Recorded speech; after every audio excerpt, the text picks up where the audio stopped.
Saudara Eki, 31 tahun, karyawan swasta di Jakarta. Assalamualaikum warahmatullahi wabarakatuh. Apakah mobil truk buat usaha ada zakatnya? Yang saya tahu iya, tapi dia zakati di tahun pertama. Dia zakati di tahun pertama, gitu ya. Setelah itu tahun kedua tinggal hasilnya saja. Ada orang beli mobil truk untuk keperluan usaha. Misalnya dia buka usaha antar-antar barang, atau dia bikin usaha perdagangan di mana untuk ngambil barang kulakan ya, atau untuk mengirim barang ke pembeli dia pakai truk. Apakah truknya itu termasuk aset yang harus dizakati? Kalau Ustadz ini bilang iya harus dizakati di tahun pertama, dan kalau tahun berikutnya adalah hasil usahanya, oh itu ijtihad terbaru, teranyar, dan tidak akan pernah ada dari zaman Nabi sampai zaman sekarang ya, sebelum orang ini pendapat seperti itu. Karena usaha itu masuk kepada zakat urutu at-tijarah ya, zakat perdagangan. Dalam zakat perdagangan, mau baca di disiplin keilmuan manapun, maka objek yang dizakati adalah apa yang diperdagangkan, yaitu harta yang dikembangkan.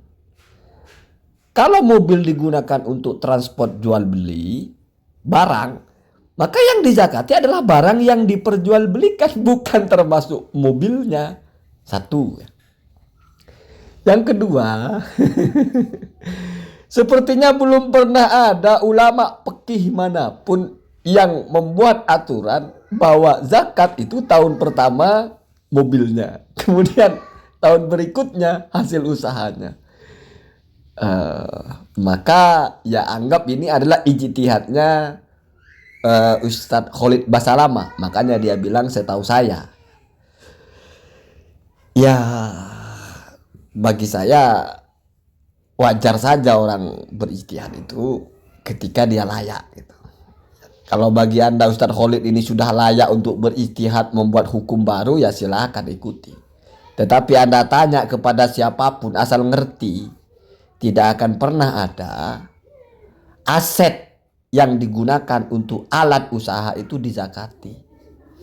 Yang dizakati itu adalah apa yang menjadi objek usahanya. Misalnya kamu bikin toko, beli tanah dulu, kemudian bikin ruko, harga habis 5M. Terus kamu di situ jualan sembako. Terus dihitung semua tanahnya berapa, rukonya berapa, terus dizakati. Nggak ada begitu. Baca coba di Basnas saja yang paling paham tentang zakat lah. Nggak akan pernah ada tanah dan rukonya itu dihitung untuk dizakati. Karena itu termasuk kepada alat atau sarana. Berbeda dengan modal, di mana misalnya modalnya 1 juta atau 100 juta untuk membeli barang, lalu dijual, maka itu dihitung, itu yang dizakati. Jadi intinya yang dizakati itu adalah harta yang dikembangkan. Kalau ruko dan rumahnya kan bukan harta yang dikembangkan, tetapi harta yang dipakai. Sama dengan kita beli mobil, kalau tujuannya bukan untuk dijual tapi untuk kita pakai, maka tidak dizakati walaupun mobilnya harganya 1 miliar. Beli rumah untuk kita tinggali, ya tidak perlu dizakati. Karena masuk kepada kategori yang dizakati yang mana? Toh yang dizakati itu adalah harta yang dikembangkan. Misalnya perdagangan, atau juga harta pertanian, itu kan sesuatu yang dikembangkan. Jadi intinya itu ya, ini tidak perlu main kitab-kitaban lah. Saya kira asal kita tidak fanatik mesti Ustadz Salafi Wahabi mesti benar, asal kita tidak fanatik doktor mesti benar, asal kita tidak fanatik berjenggot mesti benar, lulusan Mekah Madinah mesti benar, ya kita akan mudah menerima kalau di bagian ini Ustadz Khalid itu meleset gitu. Saya juga kadang heran, padahal itu pertanyaan offline ya, dikirim dulu kemudian dijawab, bukan pertanyaan maksudnya offline itu pertanyaan yang ada waktu untuk mencari jawaban dulu. Kenapa? Karena dia membaca di situsnya atau di website dia pertanyaan yang masuk, bukan orang ditanya langsung jawab. Makanya dia baca dulu alamatnya siapa, itu kan semacam membaca surat dari orang berisi pertanyaan gitu. Nah ini berbahaya sekali sebetulnya. walaupun ya kalau efeknya mungkin ya bagus lah, setidaknya misal orang merasa ini mobil harus saya zakati terus dia zakati, ya kan nggak dosa, justru malah dia bersodakoh ya. Tetapi masalahnya adalah jangan sampai Ustadz Khalid ini masuk kepada aujabama lam yujibhu atau lam tujibhu asyariah, mewajibkan sesuatu yang tidak diwajibkan oleh syariat. Itu namanya membuat hukum baru. Itu namanya membuat syariat baru. Itu namanya bid'ah yang menyelisihi dalil-dalil syariat. Itu bid'ah. Itu bid'ah yang sebetulnya. Jelas, sesuatu yang baru menyelisihi ketetapan syariat. Yang diselisihi ada. Syariat menetapkan yang wajib dizakati adalah perdagangannya. Ini dia bikin hukum wajib dizakati alat yang digunakan untuk transportasi perdagangan. Atau al-ala al-mustahdama lissina'ah. Alat digunakan untuk membuat objek yang akan dijual. Misalnya orang usaha jualan apa gitu, kue. Termasuk mesin-mesinnya. Dihitung semua. Ya enggak Pak, mesin itu alat. Yang dihitung adalah apa yang kamu jual, apa yang kamu beli lalu untuk dijual.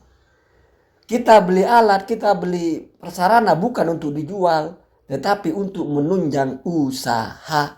Berarti tidak masuk kepada urudut tijarah, tidak masuk kepada objek yang harus dizakati. Jadi saya ulangi, ini bisa jadi malah Ustadz Khalid pelaku bid'ah yang sebenarnya, yaitu buat sesuatu yang baru dan bertentangan dengan syariat. Biar kamu tahu bahwa bid'ah itu nggak mesti perbuatan. Akidah pun bid'ah ada. Makanya ulama ketika membahas ahlul bid'ah itu disebutnya Mu'tazilah. Dia menyampaikan akidah-akidah yang bertentangan dengan syariat. Dan akidah itu adalah dia yang membuat, itu bid'ah namanya. Qadariyah, Jabariyah, Mu'tazilah. Itu mereka ahlul bid'ah. Jangan dikira bid'ah itu hanya adalah orang yang membuat ritual-ritual seperti yang kamu pikirkan itu. Maulidan, oh itu bid'ah, itu yang dikecap-kecap.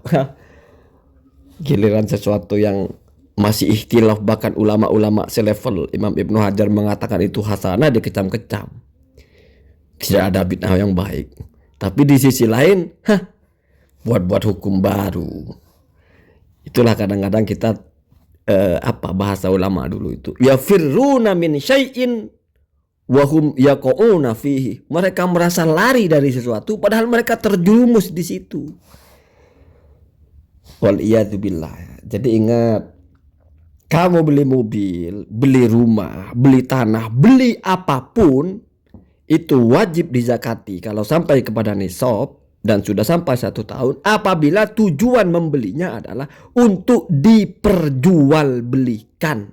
Ingat, untuk diperjualbelikan, maka bahasanya urudu at-tijarah, zakat perdagangan.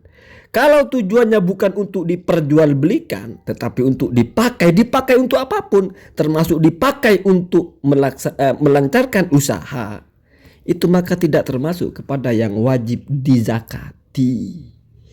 Ya, begitu ya.